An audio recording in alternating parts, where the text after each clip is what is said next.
About a year ago, I started turning this quarter-acre backyard into an edible landscape. The blueberry bushes were one of my must-haves. And if you've ever been intimidated about growing blueberries because you heard that they need super acidic soil, don't be. Because in this video, I will show you how to grow blueberries easily and without the need for using elemental sulfur or peat moss. And you won't even have to worry about pH. Hi, I'm Christina with Forever Food Forest, a channel where I explore ways of growing food without the use of herbicides, pesticides, or commercial fertilizers. And instead, I rely on permaculture gardening and natural farming techniques to grow food that's good for the garden and good for the planet. In this video, I'm going to show you how to prepare your soil for planting blueberries naturally with things that you might already have laying around the garden. So let's get started.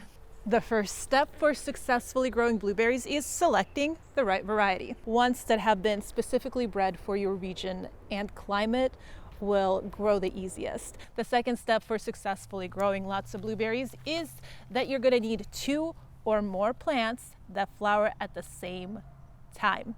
So unless they're a self-fertile variety, blueberries need a mate in order to get fertilized and to set fruit.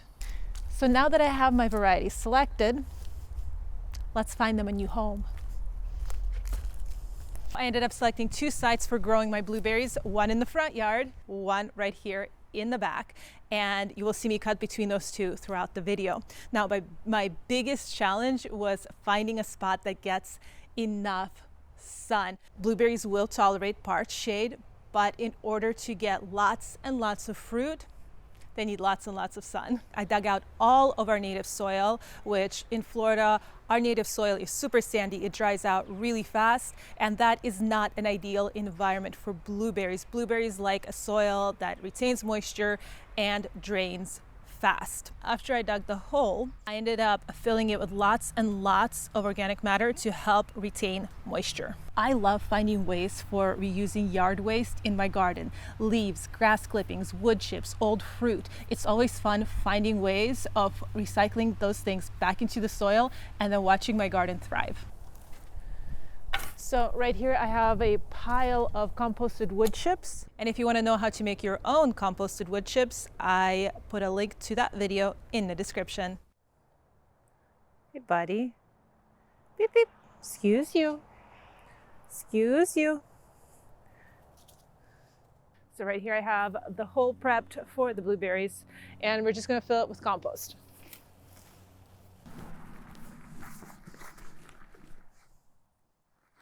And we want to space our blueberries about 3 feet apart. Should be wearing gloves. Make sure to have some loosened soil. And mister, get out of there.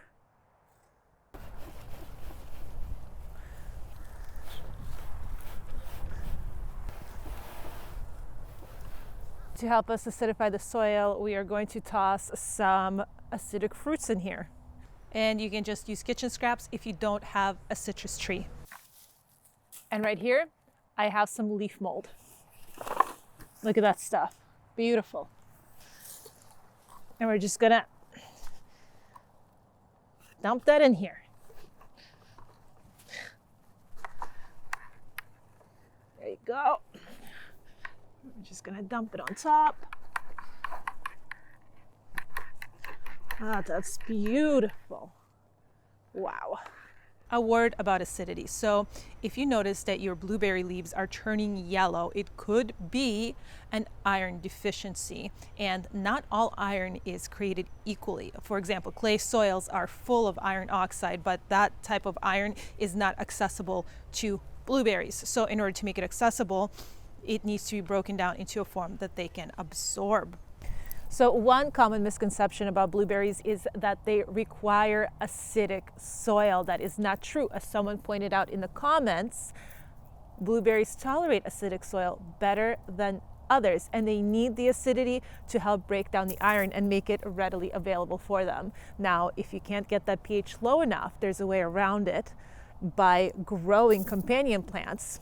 Science has found that growing grasses next to blueberries helps make iron available to blueberries, and it also makes them taste better. So I'm gonna interplant some wheat, which is a grass, and test this theory. You're so crazy. And now I'm going to mulch my berries. I'm using a mix of pine needles and leaves, and this is going to help me reduce the amount of watering and weeding. So I have to be very careful while doing this because blueberries have really fine, shallow roots, and it's very easy to damage them. So that's another reason for adding a layer of mulch, because it will help protect them. So it has been about a month since I planted these blueberries into the ground, and I have lots of new growth. I even have some blueberries. The wheat is doing great, and what's awesome about growing it this way is when it comes time for me to mulch the plants again or to fertilize them, all I have to do is chop and drop the wheat. It's going to decompose back into the ground, feed the plant, and it also creates that regenerative agriculture cycle, which means less work for me and better, healthier fruit for our family. And the best part of all is blueberries are a perennial, which means you only have to plant them once and then you'll have berries for years to come. So thanks for watching.